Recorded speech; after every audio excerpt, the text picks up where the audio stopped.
അല്ല.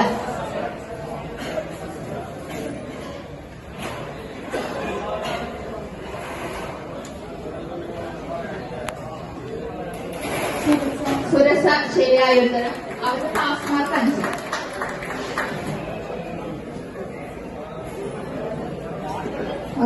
ഈ ചോദ്യം അമൃത വിദ്യാലയത്തിലെ കുട്ടികളോടാണ് ചോദ്യം.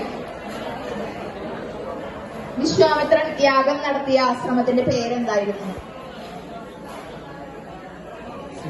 സിദ്ധാശ്രമം ശരിയായ ഉത്തരം. 10 മാർക്ക്. 10 മാർക്ക്. അവർക്ക് 20 മാർക്ക്.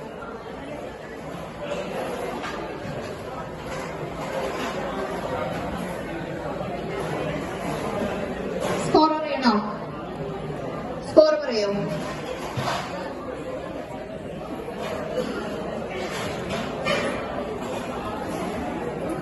വിദ്യാലയം 30, ഭവൻ സ്പോട്ടർ 10, സരസ്വതി വിദ്യാനികേതൻ 20, ഗുരുകുലം ആസില്യ, ശാന്താവണ 20, ശ്രീരാമകൃഷ്ണ വിദ്യാനികേതൻ 20, ശ്രീ ദുർഗാവിലാസ 15+15 30, കൈലാസനാഥ വിദ്യാനികേതൻ 10, ചിന്മയ വിദ്യാലയം 20. ഓക്കെ, അടുത്തത് നമ്മുടെ 3ാമത്തെ റൗണ്ടാണ്. ഇതില് വരികളാണ് തരിക.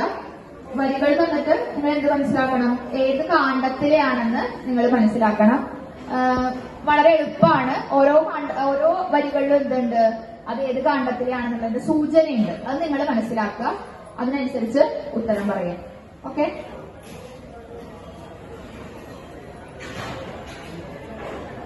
ആദ്യത്തെ ചോദ്യം അമൃത വിദ്യാലയത്തിലെ കുട്ടികളോടാണ്. ദൃശ്യമൂകാതി പാർശ്വസ്ഥലേ സന്തതം നിശ്വാസം ഉൾക്കൊണ്ട് വിപ്രലാപത്തോടും സീതാവിരഹം പൊറാഞ്ഞ കരകയും ചൂതയാതുർത്തി മുഴുത്തു പറകയും ആദി കലർന്നു നടന്നെടുക്കുന്നിതവും ഭീതനായി വന്നു ദിനകരപുത്രനും. ഒന്നുകൂടി പറയാം. ദൃശ്യം